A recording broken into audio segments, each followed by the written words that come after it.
اور بھلی باتوں کا حکم نہ کرے، ایسا شخص ہم میں سے نہیں ہو سکتا۔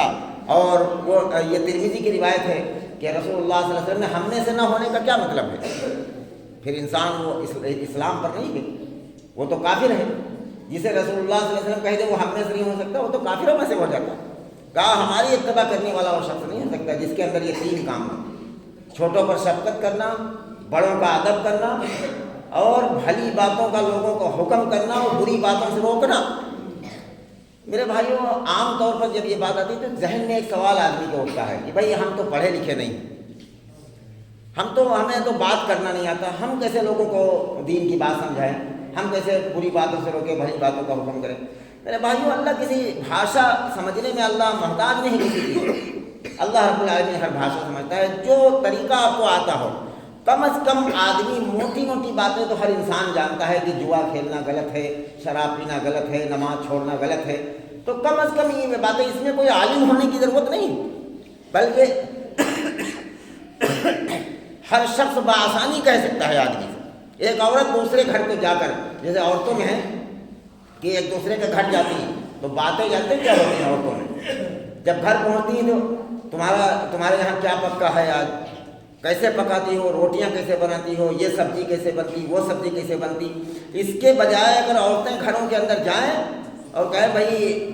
کم سے کم جمعہ کے دن مسجد جایا کرو، پردے کا انتظام مسجد میں کر دیا گیا ہے، ایک عورت دوسری عورت کو سمجھائے اور یہاں سے دین کی باتیں سیکھ کر جائے تو گھروں میں بتائے، اور وہ عورت دوسرے گھروں میں جائے، وہاں چائے پیے یا چائے پلائے کسی کو بلا کر اپنے گھر، اور اس کو دین کی دعوت دے کہ بھائی نماز پابندی سے پڑھا کرو، اور نماز نبی کے طریقے پر پڑھا کرو۔ اور نماز پڑھنے سے بھی کچھ نہیں ہوتا جب تک نماز محمد رسول اللہ صلی اللہ علیہ وسلم کے طریقے پر نہ ہو۔ عبادت وہی اللہ کو مطلوب ہے جو نبی کے طریقے پر ہو، کیونکہ اتباع کا لفظ میں نے اوپر کی حدیث میں پڑھا تھا، اتباع اسی کو کہا جاتا ہے جو بالکل پیچھے پیچھے چلنا ہو، جو نبی کی پیروی میں نماز ہو۔ اگر کوئی شخص نماز کے انبار لگا دے لیکن اس کی ایک نماز بھی نبی کے طریقے پر نہ ہو،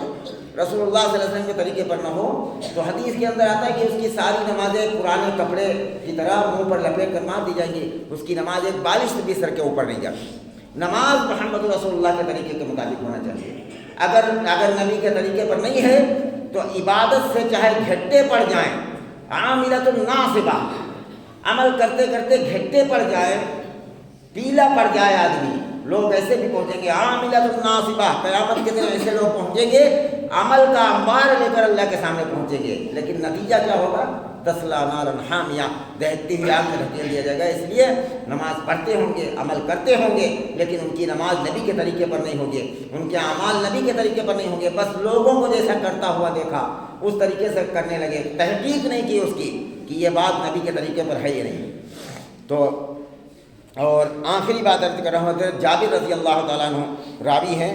کہ جبریل علیہ السلام کو یہ حکم دیا اللہ رب العالمین نے، رسول اللہ صلی اللہ علیہ وسلم فرماتے ہیں کہ اللہ رب العالمین نے جبریل علیہ السلام کو حکم دیا کہ فلاں شہر کی زمین کو پلٹ دو۔ اللہ نے فرشتوں کو یہ طاقت دی ہے کہ پورے کے پورا شہر کی زمین کا خطہ اٹھا کر پلٹ سکتے ہیں۔ جبریل علیہ السلام کو معمولی فرشتہ سمجھتے ہیں، کوئی انسان دیکھ نہیں سکتا اپنی ان آنکھوں سے جبریل کو،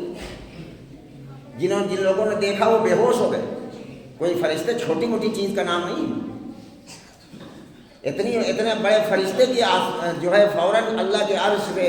ساتویں آسمان سے زمین پر آنا، ان کے اندر کتنی طاقت اور کتنی ہے۔ جبریل علیہ السلام سے کہا اللہ رب العالمین نے کہ فلاں شہر کے تخت کے زمین کو پلٹ دو، تو جبریل علیہ السلام آئے اور دیکھا،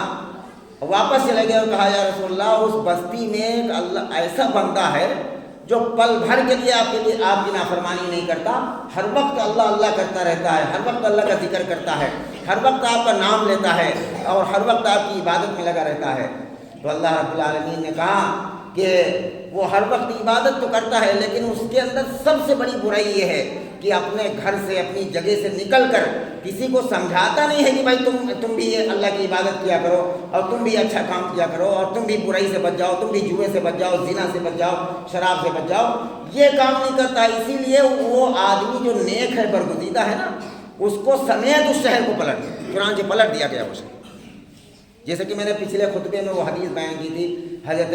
زینب بنت حجش رضی اللہ تعالیٰ عنہ نے سوال کیا تھا کہ یا رسول اللہ کیا جو ہے الم نہلک الصالحون، کیا ہم اس وقت بھی ہلاک ہو سکتے ہیں جو ہم میں نیک لوگ موجود ہوں؟ تو آپ صلی اللہ علیہ وسلم نے کہا قال نعم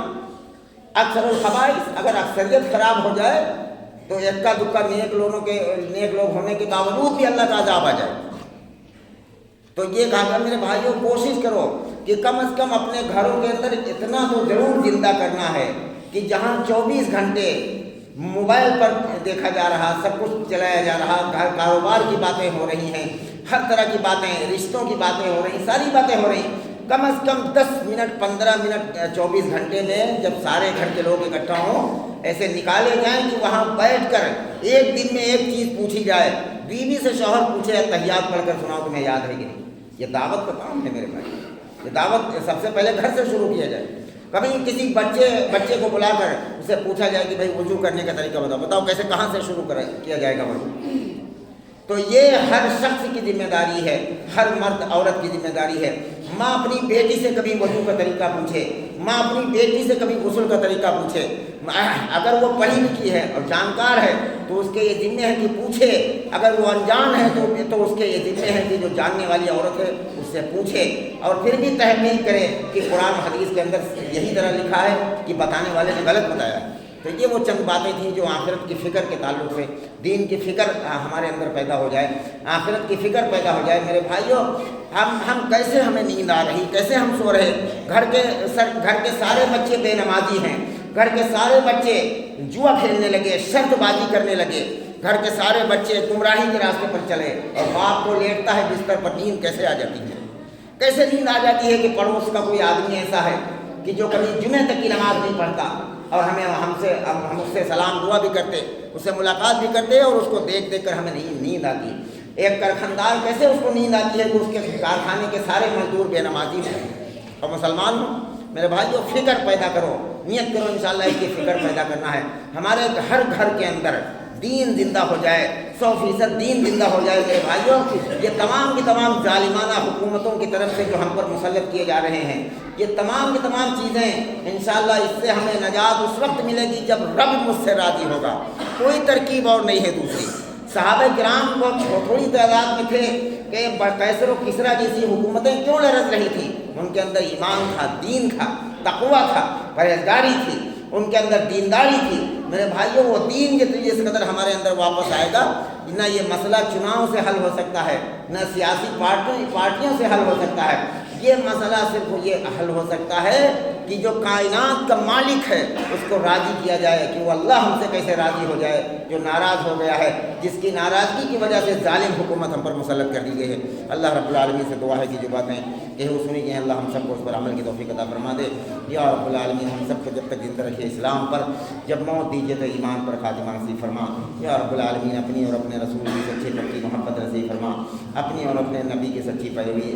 اطاعت نصیب فرما، اپنے نبی کی سچی پیروی نصیب فرما، شیطان کے فریب سے لوگوں کے فریب سے امت کی حفاظت فرما۔ یا رب العالمین ہم سب کو اپنے گھر والوں کی فکر کرنے کی توفیق نصیب فرما، ہم سب کو 5 وقتہ نمازی بنا دیجیے، شوق کے ساتھ، اہتمام کے ساتھ نماز چھوڑیں، ہر کام کو نماز کے وقت چھوڑنے کی توفیق نصیب فرما۔ یا رب العالمین اپنے کرم سے قبول فرما لیجیے، جائز تمناؤں کو، جائز ضروریاتوں کو پوری فرما دیجیے۔ وصلی اللہ وسلم عباد اللہ رحمکم اللہ، ان اللہ یأمر بالعدل والإحسان وإیتاء ذی القربى وینہی عن الفحشاء والمنکر والبغی یعظکم لعلکم تذکرون اذکروا اللہ العلی العظیم یذکرکم وادعوہ یستجب لکم ولذکر اللہ تعالی اعلی وأولی وأعز وأجل وأتم وأعظم وأکبر